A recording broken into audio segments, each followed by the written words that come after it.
Hi, it's Tim Meyer from Keep Yourself Relevant. Thanks for joining today. Today, I wanted to spend some time talking about a book that I use and reference quite a bit, The New Extraordinary Leader by John Zinger and Joseph Folkman.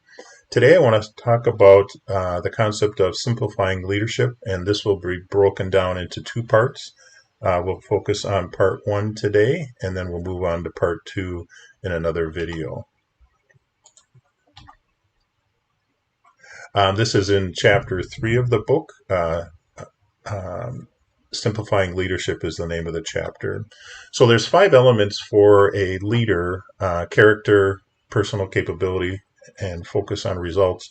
Those will be covered today in part one, and then part two, I'll cover interpersonal skills and leading organizational change. So first, we start off with the key pole of a good leader is character. Every book that I've read, whether it's Stephen Covey, Seven Habits of Effective Leader, Max Dupree, or Ken Blanchard, all various authors that write and have written books on leadership, they all stress that character is one of the key poles and key components of a strong leader. A person with character is able to make good decisions, keeps focus on commitments, practices self-development, is receptive to feedback, and I think that's key. And then also is approachable. Those are some of the characteristics of a character of a strong leader. If we move on to personal capability, these are also something that is needed in a good leader. That person has good technical knowledge. They also have good product knowledge, depending on what business you're in, whether it's payroll or construction or banking. You have good product knowledge. You also have good problem analysis skills. You also have good problem solving skills.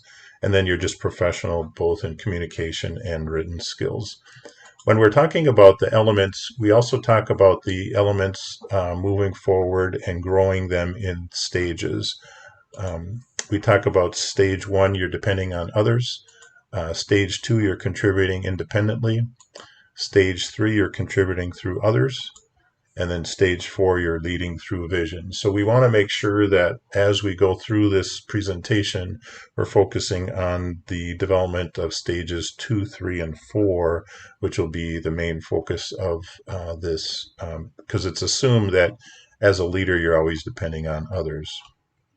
If we go into personal capability in stage 2, personal leadership, you know your job. Many people seek out your opinion. You're considered an expert.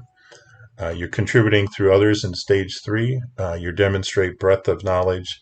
You're not threatened by the knowledge of others. And this is key if you're leading a team to make sure that you're comfortable having people on the team that are more knowledgeable and stronger skills than you. Obviously, you want to just make sure that you're leading them rather than necessarily directing them, hopefully. You'd also in stage 3, you're also good at clarifying complex data or situations for others to make sure that they're clear on what the work activity is and how they would go about accomplishing that. In stage 4, you're leading through vision, you're shaping the organizational direction, and then you're ensuring that the organization has access to the resources that they need in order to do their job.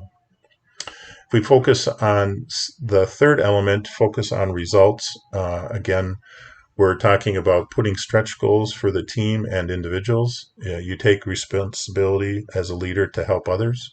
You're sponsoring the work of the team, and then you start new programs or projects to help get the work completed. If we break the focus on results element into the 3 stages, stage 2, 3, and 4.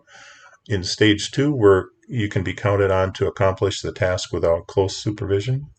You're bouncing back from setbacks, meaning something, if you made a mistake or an error or you didn't understand something, you move forward and assume that that's just a setback and you're going to learn from your mistakes. You're going to be able to overcome difficult or challenging work that challenges that interfere with getting your work done. So meaning you can focus on your job and leave personal items outside of the work time. Stage 3, You're contributing through others. You're building commitment in others for individual and team objectives. You accept responsibility for the results-based outcomes, and then you hold others accountable for their results. Moving on to stage 4, you're establishing key result areas for the organization. You're communicating key or vital performance indicators, and then you're the lead or champion, or you champion efforts that increase productivity and goals and accomplishments for your particular team. That's really the conclusion of part 1. I hope if you please consider liking the video, or please consider subscribing, and then we'll get back. Look forward to sharing with you part 2 of Simplifying Leadership. Thank you and have a good day.